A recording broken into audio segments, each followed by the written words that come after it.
Tenemos entonces las informaciones del examen del segundo cuatrimestre, que es un examen procesual. Es un examen formativo. Sí, es un examen formativo porque no es sumativo.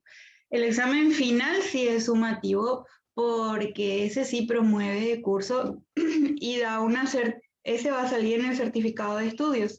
El segundo cuatrimestre solo aparece en la libreta, ¿sí? Y no tiene ese carácter de poner una calificación para pasar una etapa, sino que se promedia con la del primer cuatrimestre para tener derecho al examen final. La mayoría de ustedes tiene ya derecho al examen final porque tiene una calificación excelente en la primera etapa, entonces ya automáticamente tienen derecho al examen final. Más en el examen final se repasa todo. Después de este examen de la semana que viene, vamos ya a poner las pautas y a repasar todo lo que va a salir en el examen final, porque ese es un examen global, sumativo, de todo el año, que no es procesual. O sea, no entran las tareas ni eso no se suman. Entonces, el examen final es el examen más importante de todos. Y este examen es un examen más bien para afianzar los conocimientos estudiados, ¿sí?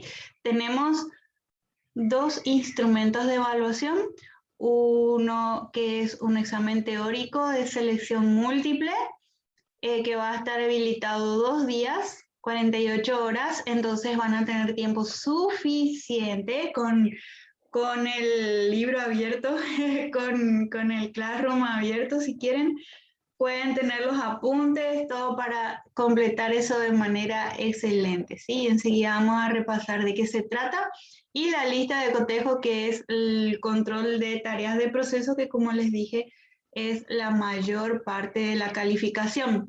Esa lista de proceso va a estar habilitada hasta el martes 12, o sea que tenemos 2 semanas, ¿sí? 2 semanas más para completar las 3 tareas. Acá están. La tarea 12 de 40 puntos, que es el análisis de la fuga a 2 voces.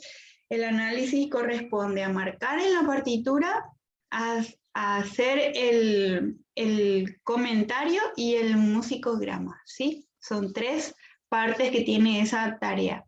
Está bien, enseguida vamos a repasar lo que es la guía de trabajo de esa tarea. Y está bien especificado cada uno de los 40 puntos que tienen. Lo mismo para la fuga a 3 voces y la tarea 14, que es una tarea sencilla y que vale 15 puntos también. Todo esto hace a la mayoría de la calificación del segundo cuatrimestre. Y el temario del examen, entonces, es el temario del formulario Google, es del valor de 10 puntos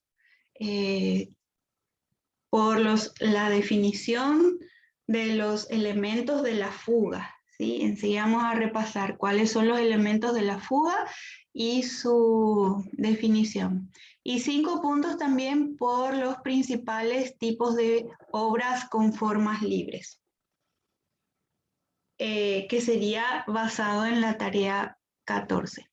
Muy bien, entonces tenemos el repaso para el temario del examen que estamos haciendo ahora y la devolución de la calificación. El día miércoles 13 vamos a estar sumando cada uno de los puntos y juntos entonces vamos a sacar la calificación de acuerdo a los puntajes. ¿Sí? Para aprobar entonces 81 puntos, que la mayoría ya los tiene porque tiene sus tareas, ¿sí? Y para el 5 entonces 110 o 104 puntos. Muy bien. Y entonces vamos a pasar ahora a repasar lo que serían los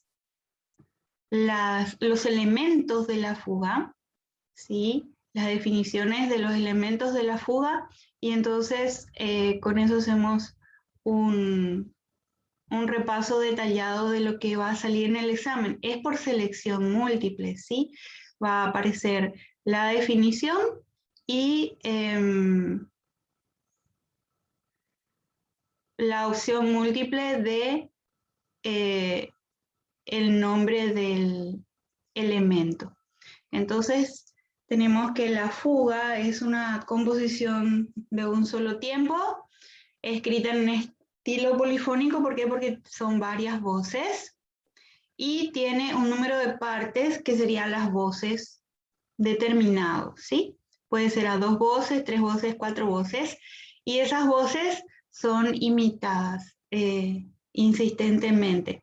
Y tiene fragmentos libres entre las repeticiones, lo que hacen a la forma. La fuga es de forma libre, porque el compositor elige si va a ser de forma binaria, que es lo que generalmente se estila, una exposición y después una reexposición con el final otra vez en la tónica, ¿no es cierto? O como la fuga que analizamos, que es de forma ternaria, porque tenía una exposición en la tónica, después pasaba a un desarrollo donde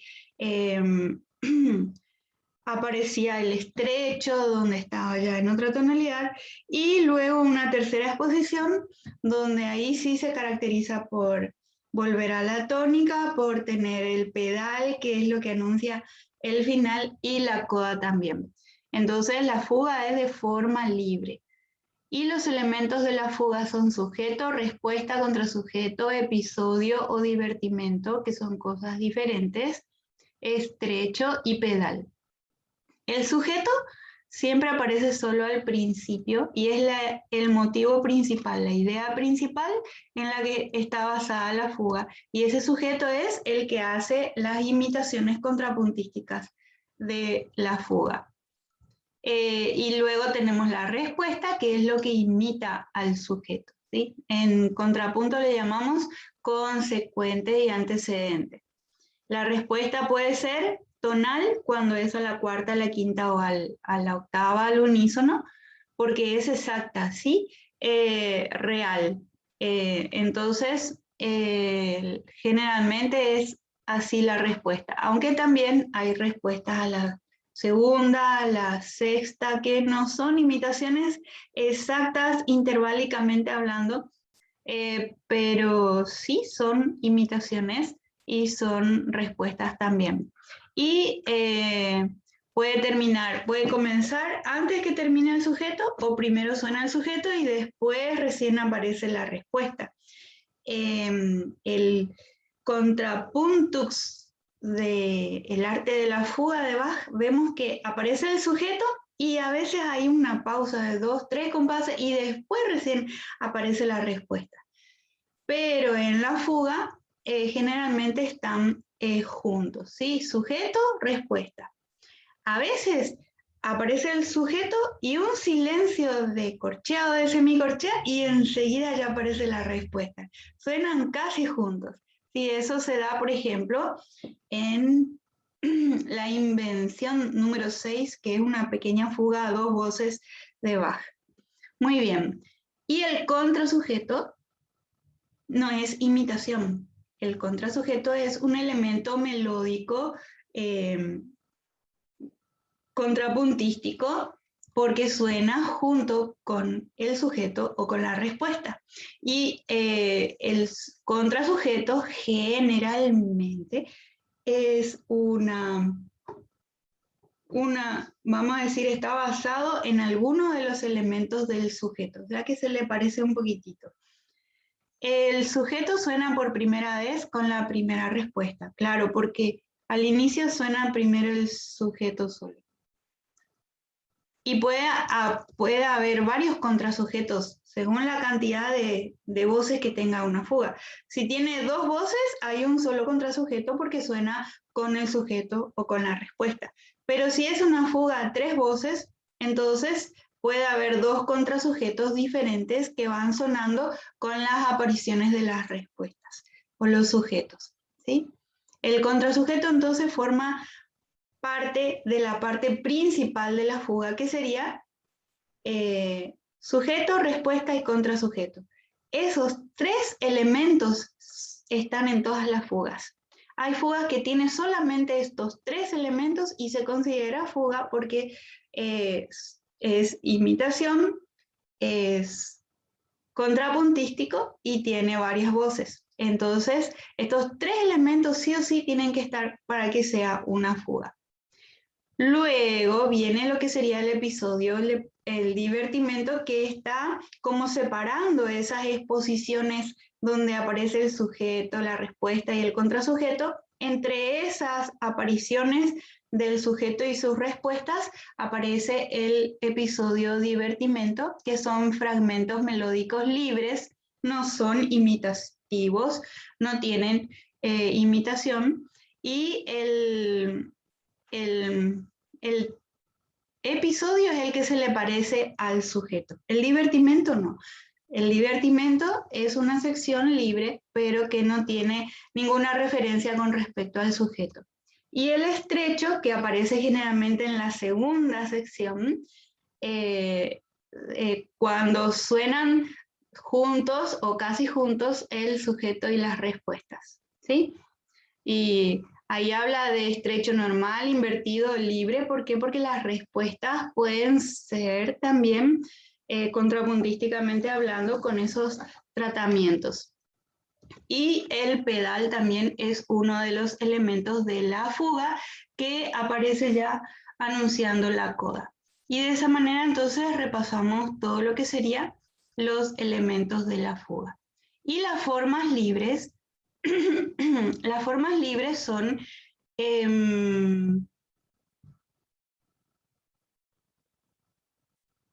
músicas, obras musicales que se caracterizan por ejemplo, un ritmo o,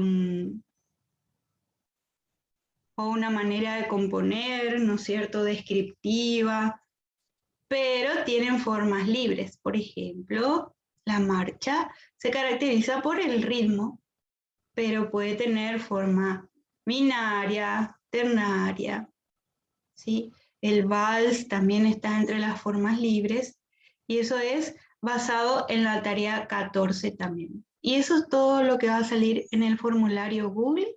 Entonces, recuerden la clase que viene, solamente voy a estar compartiendo en el Classroom el formulario Google y dentro de 2 semanas entonces nos vemos otra vez en Zoom para la devolución de la calificación, la suma de todos los puntos y tener ese repaso general otra vez como concluyendo todo el contenido del segundo cuatrimestre. Y ya vamos a comenzar a fijar las pautas de lo que va a ser el examen final. El examen final va a ser en noviembre, entonces tenemos aproximadamente 2 semanas de tiempo para repasar todo lo que sería el temario, lo que es el examen final. Y espero también propuestas de ustedes acerca de cómo quieren rendir el examen final. Bien, bueno, mi internet parece que está un poquito flojito.